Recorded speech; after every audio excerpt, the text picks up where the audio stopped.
Good morning friends, welcome to the prelims booster session. आज का पहला टॉपिक है लॉजिस्टिक्स पोर्ट परफॉर्मेंस इंडेक्स। ये टॉपिक आपके इकोनॉमी के लिए इंपॉर्टेंट है। यूनियन मिनिस्टर ऑफ पोर्ट्स जो है उन्होंने लॉजिस्टिक्स पोर्ट परफॉर्मेंस इंडेक्स जो है वो लॉन्च किया है। ये सागर आंकलन फ्रेमवर्क के अंडर डेवलप किया गया है। नेशनल बेंचमार्किंग मैकेनिज्म है जो असेस करेगा और इम्प्रूव करेगा हमारी ऑपरेशनल परफॉर्मेंस इंडियन पोर्ट्स की। इवेलुएट करेगा पोर्ट्स को 3 कार्गो सेगमेंट्स में, ड्राई बल्क, लिक्विड बल्क और कार्गो कंटेनर कार्गो में। तो अगर हम देखें तो हाइलाइट्स इस इंडेक्स की, पारादीप पोर्ट जो है उसने टॉप किया है ड्राई बल्क कार्गो कैटेगरी में। सिक्का पोर्ट ने लिक्विड बल्क कार्गो सेगमेंट में टॉप किया है। और मुंद्रा पोर्ट जो है वो हाईएस्ट रैंक पोर्ट बना है कंटेनर कार्गो कैटेगरी में। और भी कुछ इनिशिएटिव्स लॉन्च किए गए हैं, जैसे 24/7 ग्रीवेंस रिड्रेसल मॉड्यूल जो ई नाविक प्लेटफॉर्म के अंदर लॉन्च किया गया है।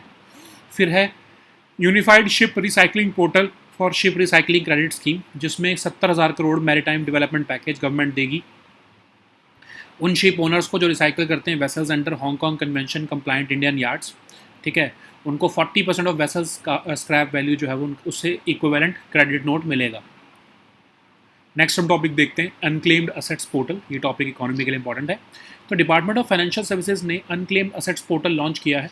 ये कॉमन लैंडिंग पोर्टल है अनक्लेम्ड फाइनेंशियल असेट्स की। तो ये डेवलप किया जा रहा है in collaboration with public sector bank alliance. Portal जो है वो सर्व करेगा एक यूनिफाइड प्लेटफॉर्म की तरह और प्रोवाइड करेगा एक्सेस टू सर्चिंग फैसिलिटीज़, जो कि unclaimed bank deposits, insurance claims, shares, dividends और म्यूचुअल फंड्स जो हैं वो आपको जो है अवेलेबल है फाइनेंशियल इकोसिस्टम में, वो आपको वापस दिलवाने का काम करेगा। ये इनिशिएटिव जो है your money your right campaign के अंडर आ रहा है। और पब्लिक सेक्टर बैंक अलायंस का एक सेंट्रलाइज अम्ब्रेला ऑर्गेनाइजेशन है जो जॉइंटली प्रमोटेड है by 12 public sector banks in the country. ठीक है, नेक्स्ट हम टॉपिक देखते हैं कॉटन ड्यूटी वेवर। ये टॉपिक भी इकोनॉमी के लिए इंपॉर्टेंट है। तो गवर्नमेंट ने टेम्परेली एग्जाम्प्ट कर दिए हैं सभी कस्टम ड्यूटीज़ कॉटन इंपोर्ट्स पर 5 महीने के लिए, ताकि कॉटन अवेलेबिलिटी इंडिया में अच्छी हो पाए और इनपुट कॉस्ट जो है डोमेस्टिक टेक्सटाइल इंडस्ट्री के लिए कम हो सके। तो कॉटन प्रोडक्शन अगर हम देखें, प्राइमरी रॉ मटेरियल है ये हमारे टेक्सटाइल और अपैरल इंडस्ट्री के लिए। इंडिया वर्ल्ड का लार्जेस्ट कॉटन प्रोड्यूसर है, लगभग 25% of global cotton production India ही करता है। और अकेली ऐसी कंट्री है इंडिया जहाँ पर सभी स्पीशीज़ ऑफ कॉटन जो है वो चारों स्पीशीज़ जो है बनती हैं या कल्टीवेट होती हैं।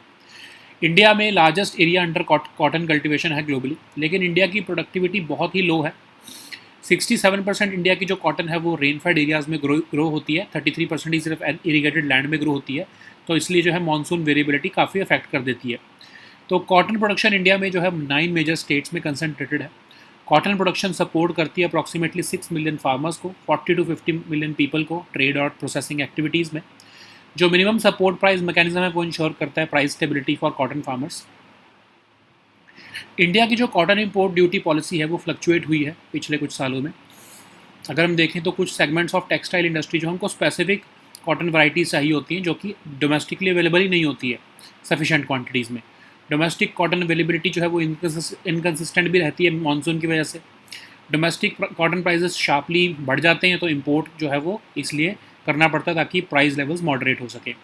इंडिया ने ट्रेडिशनली 11% कस्टम्स ड्यूटी लगाई है कॉटन इंपोर्ट्स पर, बट इंडस्ट्री बॉडीज़ जो हैं टेक्सटाइल से रिलेटेड वो कहती हैं कि ड्यूटी रिलीफ मिलना चाहिए। टेक्सटाइल मैन्युफैक्चरर्स कहते हैं कि ड्यूटी जो है उससे इनपुट कॉस्ट बढ़ जाती है, तो कॉम्पिटिटिवनेस हमारी ख़राब हो जाती है, एक्सपोर्ट ग्रोथ ख़राब हो जाती है। कॉटन फार्मर्स और फार्मर ऑर्गेनाइजेशन कहते हैं अगर आप ड्यूटी फ्री इंपोर्ट्स करोगे तो हमारे डोमेस्टिक कॉटन प्राइसेस जो है वो डिप्रेस हो जाएंगे। तो मिनिस्ट्री ऑफ फाइनेंस ने अभी एक नोटिफिकेशन निकाल के जो 11% इंपोर्ट ड्यूटी थी उसको रिमूव कर दिया है। इंडस्ट्री जो है कॉटन जो टेक्सटाइल इंडस्ट्री, उन्होंने तो वेलकम किया है। उन्होंने कहा है कि इनपुट कॉस्ट इससे कम होगी across the textile value chain. Experts ने इसलिए स्पिनिंग मिल्स को भी कहा है कि बेनिफिट्स जो हैं लोअर कॉटन कॉस्ट के वो पास ऑन किए जाएं, ताकि टेक्सटाइल सेक्टर जो है स्टेबलाइज हो सके। टेक्सटाइल और अपैरल सेक्टर इसलिए भी इंपॉर्टेंट है क्योंकि इंडिया का सेकंड लार्जेस्ट एम्प्लॉयर है और एक मेजर कंट्रीब्यूटर है जीडीपी और एक्सपोर्ट्स में हमारे। नेक्स्ट हम टॉपिक देखते हैं स्काई कास्ट सिस्टम। ये टॉपिक आपके एनवायरनमेंट और गवर्नेंस के लिए इंपॉर्टेंट है। यूनियन अर्थ साइंसेज मिनिस्ट्री जो है उन्होंने इंडिया का पहला sky cast system Delhi airport New Delhi में जो है वो इनाग्रेट किया है। ये एक integrated aviation weather monitoring system है। इंडिया जो है 19th country in the world बनेगा जिसमें कि advanced integrated aviation weather monitoring system लगा है। तो ये जो है इसमें जो रडार विंड प्रोफाइलर है वो कोर है इस सिस्टम का, जो मेजर करेगा wind speed, wind direction, turbulence, vertical velocity, boundary layer dynamics. फिर है ground based fog aerosol spectrometer, जो एक एडवांस्ड फॉग मॉनिटरिंग इंस्ट्रूमेंट है। CL61 लिडार बेस्ड सीलोमीटर है, जो मॉनिटर करेगा vertical structure of fog, visibility conditions in real time.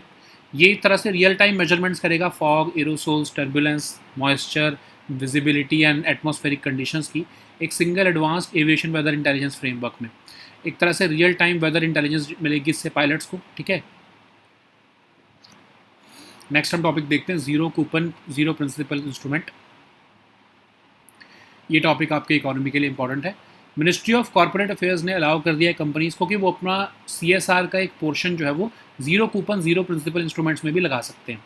ये instruments क्या होते हैं? ये फाइनेंशियल इंस्ट्रूमेंट्स होते हैं जो NPOs जो है वो लॉन्च करते हैं, जिसमें ना तो इंटरेस्ट पेमेंट मिलती है और ना ही कुछ प्रिंसिपल की पेमेंट वापस मिलती है। तो बेसिकली क्या होता है, समझ लो एक NPO को एक स्कूल बनाना है 50 लाख रुपए का, तो वो 50 लाख के ये zero coupon zero principal instruments जो है वो मार्केट में लॉन्च करेंगे। और फिर जो फिलंथ्रोपिक जो कि कंपनीज़ हैं वो फिलंथ्रोपिक फंडिंग की तरह से इस 50 लाख के इंस्ट्रूमेंट्स को खरीदेंगे और फिर उस 50 लाख से स्कूल बनेगा। उनको इसमें कुछ पैसा वापस नहीं मिलेगा, लेकिन वो कुछ जो ये इंस्ट्रूमेंट्स हैं वो ये दिखा सकते हैं कि देखो हमने अपनी CSR जो लाइबिलिटी है वो पूरी कर दी है, ठीक है। तो इसको सिर्फ डीमैट फॉर्म में ही इशू किया जा सकता है। अब कॉर्पोरेट सोशल रिस्पॉन्सिबिलिटी या CSR क्या होता है? एक बिजनेस मॉडल है जिसमें कंपनीज़ को दिखाना पड़ता है कि वो ऐसे जो उनके एक्शंस हैं वो सोसाइटी को हेल्प भी कर रहे हैं और डिग्रेड नहीं कर रहे हैं। तो ये मैंडेटरी होता है एलिजिबल कंपनीज़ के लिए कि पिछले 3 सालों के जो नेट प्रॉफिट्स हैं उसका 2% एटलीस्ट उन्हें खर्च करना पड़ता है CSR में। नेक्स्ट हम टॉपिक देखते हैं सकूरा साइंस प्रोग्राम। ये टॉपिक साइंस एंड टेक के लिए इंपॉर्टेंट है। Department of school and education और लिटरेसी ने एक डेलीगेशन ऑफ इंडियन स्टूडेंट्स को फ्लैग ऑफ किया है जो कि सकूरा साइंस प्रोग्राम में पार्टिसिपेट करने जा रहे हैं। ये एक prestigious Japan Asia youth exchange programme है साइंस में। 2014 में शुरू किया था इसको scientific curiosity among the youth बढ़ाने के लिए। इंडिया ने इस प्रोग्राम को 2016 में ज्वाइन किया और ये इनिशिएटिव ऑफर करता है यंग लर्नर्स को एक चांस कि वो कटिंग एज साइंस और को जो है वो एक्सप्लोर कर सकें और जापानीज़ कल्चर में अपने आप को इमर्स कर सकें। शॉर्ट टर्म विजिट्स की जाती हैं इसमें जापान में और ये development of talented human resources from overseas को सपोर्ट करता है, एक्सेलरेट करता है इंटरनेशनल ब्रेन सर्कुलेशन, ठीक है। नेक्स्ट हम टॉपिक देखते हैं शंग्रीला डायलॉग। टॉपिक आपके सिक्योरिटी और इंटरनेशनल रिलेशंस का इंपॉर्टेंट है। तो डिफेंस सेक्रेटरी ने कुछ हाई लेवल बायलैटरल एंगेजमेंट्स किए हैं on the sidelines of Shangri-La dialogue in Singapore. Shangri-La dialogue जो है उसको एशिया सिक्योरिटी समिट भी कहते हैं। एशिया का premier defence and security summit है जो defence ministers, military chiefs, policy maker, strategic experts को अक्रॉस द ग्लोब इकट्ठा करता है। 2002 से चला आ रहा है। हर साल सिंगापुर के शंग्रीला होटल में होता है। इसको IISS लंदन और सिंगापुर के मिनिस्ट्री ऑफ डिफेंस मिलकर को ऑर्गेनाइज करते हैं। इंडिया इसमें रेगुलरली पार्टिसिपेट करता रहा है हायर लेवल पर, ठीक है। नेक्स्ट हम टॉपिक देखते हैं PM स्वानिधि स्कीम। ये टॉपिक आपके इकोनॉमी के लिए इंपॉर्टेंट है। PM स्वानिधि स्कीम एक मेजर इनिशिएटिव बन के सामने आया है जो कि वेंडर्स को सपोर्ट कर रहा है across India's informal urban economy. तो ये 2020 में लॉन्च किया गया था। सेंट्रल सेक्टर स्कीम है वेंडर्स को, स्ट्रीट वेंडर्स को सपोर्ट करने के लिए। उन्हें कोलैटरल फ्री लोन्स मिलते हैं 15,000, 25,000, 50,000 के 3 प्रोग्रेसिव ट्रांचेज में, इंटरेस्ट सब्सिडी और क्रेडिट गारंटी सपोर्ट के साथ। वेंडर्स जो सक्सेसफुली रीपे कर देते हैं सेकेंड ट्रांच, उनको UPI लिंक क्रेडिट कार्ड भी मिलता है 30,000 तक की लिमिट का। अगर वो डिजिटल अडॉप्शन करते हैं पेमेंट्स की तो उनको 1,600 रुपये तक के कैशबैक इंसेंटिव्स भी मिलते हैं। और इसको ministry of housing and urban affairs, department of financial services के साथ मिलकर चलाता है स्कीम को। नेक्स्ट हम टॉपिक देखते हैं वर्ल्ड मीटरोलॉजिकल ऑर्गेनाइजेशन। टॉपिक आपके एनवायरनमेंट और इंटरनेशनल रिलेशंस दोनों के लिए इंपॉर्टेंट है। तो WMO ने कहा है कि ग्लोबल एवरेज टेम्परेचर जो है वो कंटिन्यू होंगे रिकॉर्ड लेवल्स पर for the next 5 years. WMO 1950 में बनाई गई स्पेशलाइज्ड एजेंसी है UN की। ओरिजिनेट हुई है IMO से जो कि 1873 में बना और ये UN का सिस्टम है। UN सिस्टम का अथॉरिटेटिव वॉइस है state and behaviour of earth's atmosphere पर। इसका मेन गोल है फैसिलिटेट करना international cooperation in development of meteorology. 193 members हैं इसके। जिनीवा में इसका हेडक्वार्टर है। नेक्स्ट हम टॉपिक देखते हैं किल स्विच। टॉपिक इकोनॉमी के लिए इंपॉर्टेंट है। RBI जो है वो एक्सप्लोर कर रहा है introducing kill switch mechanism. Basically एक ऐसा मैकेनिज्म होगा जो एक सिस्टम, डिवाइस या अकाउंट या सर्विस को शट डाउन करेगा, डिसेबल करेगा इमिडिएटली एक इमरजेंसी या स्पेसिफिक कंडीशंस में। समझ लो अगर आपको लग रहा है कि कोई डिजिटल स्कैम होने लगा है आपके साथ या हो रहा है, तो आप अपनी मोबाइल ऐप पर जाकर, बैंकिंग मोबाइल ऐप पर जाकर स्किल स्विच अगर आप एक्टिवेट कर देते हो तो आपकी सारी की सारी ट्रांजैक्शन उसी टाइम पे रुक जाती हैं। मनी ट्रांसफ़र हर तरह से उसी टाइम पे रुक जाता है और कस्टमर्स को एक तरह से डिजिटल पेमेंट यूसेज पर 100% कंट्रोल देता है ये, ठीक है। So now let us see all these topics in English. So the first topic is Logistics Port Performance Index. This topic is important for your economy section. Union Minister of Ports has launched the Logistics Port Performance Index. So this is developed under the Sagar Ankalan framework. It's a national benchmarking mechanism to assess and improve the operational performance of Indian ports. This will evaluate ports across three cargo segments: dry bulk, liquid bulk, and container cargo. So Paradeep Port Authority has topped the dry bulk cargo category. Sikka Port has topped the liquid bulk cargo segment, and Mundra Port has emerged as the highest ranked port in the container cargo category. Apart from that, a 24/7 grievance redressal module under the eNavik platform has also been launched, and a unified ship recycling portal for ship recycling credit scheme has also been launched, under which the ship owners who are recycling the vessels at Hong Kong Convention compliant yards will receive a credit note equivalent to 40% of the vessel's scrap value. This is part of India's government's 70,000 crore maritime development package announced in 2025. So the next topic is Unclaimed Assets Portal. This topic is important for your economy section. Department of Financial Services has launched this Unclaimed Assets Portal. It is a common landing portal for unclaimed financial assets, developed in collaboration with Public Sector Bank Alliance. It is serving as a unified platform providing access to search facilities relating to unclaimed bank deposits, insurance claims, shares, dividends, and mutual funds. This is part of the nationwide campaign of Your Money, Your Right. So, what is Public Sector Bank Alliance? It is a centralized umbrella jointly promoted by 12 public sector banks in the country. So, the next topic is cotton duty waiver. This topic is important for our economy section. So, government has temporarily exempted all custom duties on cotton imports for 5 months to improve cotton availability and reduce input costs for the domestic textile industry. So, cotton is the primary raw material for the textile and apparel industry. India is the world's largest cotton producer, accounting for approximately 25% of global cotton production. It is also the only country which cultivates all four species of cotton. So, India has the largest area under cotton cultivation globally. India's productivity remains low at about 437 kg per hectare. 67% of Indian cotton is grown on rain-fed areas and only 33% is grown on irrigated areas. So, which means that India's cotton production is vulnerable to monsoon variability. Cotton production in India is concentrated in 9 major states, and cotton production supports approximately 6 million farmers and 40 to 50 million people in the trade and processing activities. MSP mechanism ensures price stability for cotton farmers. So India's cotton import duty policy has fluctuated over the years because certain segments of textile industry, they require specific cotton varieties, and when it is not sufficiently available domestically, they push for imports. Domestic cotton availability is also inconsistent due to monsoon dependence. Also, when domestic cotton prices rises sharply, imports help moderate the price levels. India traditionally imposed 11% customs duty on cotton imports. Industry bodies related to textiles also have been consistently advocating for duty relief. Textile manufacturers argue that duty raises input costs, reduces the competitiveness, and hampers export growth. But cotton farmers say that duty-free imports depress their domestic cotton prices. So Ministry of Finance has issued a notification and removed the 11% import duty to support the textile industry. Industry experts have welcomed this duty exemption, and also they have urged the spinning mills to pass on the benefits through lower cotton costs. Okay, and this is going to reduce input costs across the entire textile value chain. Textile is so important because this sector is India's second largest employer and a major contributor to GDP and exports as well. So the next topic is Skycast system. This topic is important for our governance and environment section. Union Minister for Earth Sciences has inaugurated India's first Skycast system at the Delhi airport in New Delhi. So Skycast system is an advanced integrated aviation weather monitoring system. India becomes 19th in the world to deploy advanced integrated aviation weather monitoring system. So the radar wind profiler forms the core of the system, and it measures wind speed, wind direction, turbulence, vertical velocity, and boundary layer dynamics. So it is an advanced fog monitoring instrument, the ground-based fog aerosol spectrometer (GFAS). is an advanced fog monitoring instrument. Similarly, a lidar-based ceilometer monitors the vertical structure of the fog and visibility conditions in real time. So this system is going to bring real-time measurements of fog, aerosols, turbulence, moisture, visibility, and atmospheric conditions into a single advanced weather intelligence framework. This will provide real-time weather intelligence to pilots. Okay. So the next topic is zero coupon, zero principal instrument. This topic is important for economy section.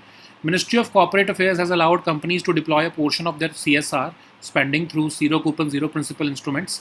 So zero coupon, zero principal instrument is a financial instrument issued by a not-for-profit organization which carries neither interest payments nor repayment of principal. So it allows the NPOs to raise funds from the stock market. So this is just a philanthropic funding mechanism.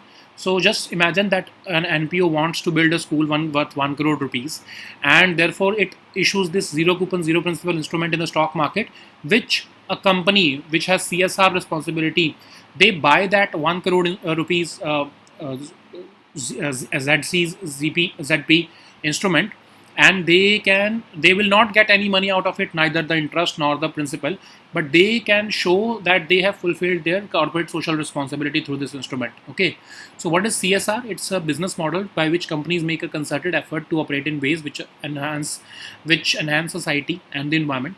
And CSR is mandatory for eligible companies, and they have to spend at least 2% of their average net profits of the preceding 3 years to CSR activities. So the next topic is Sakura Science Program. This topic is important for your science and tech section. Recently, the Department of School Education and Literacy has flagged off a delegation of Indian students selected to participate in the Sakura Science Program 2026. So Sakura Science Program is the prestigious Japan-Asia Youth Exchange Program in science. It was launched globally in 2014, aimed to expand the scientific curiosity among youth. So India joined this program in 2016. It offers young learners a chance to explore cutting-edge science and immerse themselves in Japanese culture. So these students are invited for short-term visits to Japan. The aim is to support the development of talented human resources from overseas and accelerate the international brain circulation. So the next topic is Shangri-La Dialogue. This topic is important for your security and international relations. So Defense Secretary of India has held a series of high-level bilateral engagements on the sidelines of Shangri-La Dialogue in Singapore. Shangri-La Dialogue is also called the Asia Security Summit. It's Asia's premier defense and security summit, which brings together defense ministers, military chiefs, policymakers, and strategic experts across the globe. It was founded in 2002. It is held every year in Singapore's Shangri-La Hotel. It is organized by IISS UK and co-organized by Singapore's Ministry of Defense. India regularly participates at a high level, often represented by Defense Minister, Chief of Defense Staff, or senior military officials. So the next topic is PM Swanidhi scheme. This topic is important for your social issues and economy section. PM Swanidhi scheme has emerged as a major initiative supporting vendors across India's informal urban economy. This scheme was launched in 2020. It's a central sector scheme supporting street vendors. It provides collateral-free loans of 15,000, 25,000, 50,000 in 3 progressive tranches with interest, subsidy, and credit guarantee support. Vendors successfully repaying the second tranche are eligible for the UPI-linked RuPay credit cards with limits up to 30,000 rupees. If they adopt digital payments, they get cashback incentives of up to 1,600 rupees. So this scheme is being jointly run by Ministry of Housing and Urban Affairs in partnership with Department of Financial Services.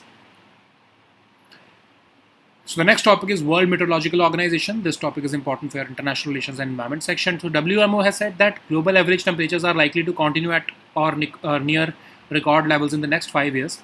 So WMO was established in 1950 as a specialized agency of UN. It originated from the IMO, which was founded in 1873. It is the UN system's authoritative voice on the state and behavior of the Earth's atmosphere. So its main goal is to facilitate international cooperation in the development of meteorology. It has 193 members currently, and Geneva is the headquarter of it. So the next topic is Kill Switch. This topic is important for your economy section.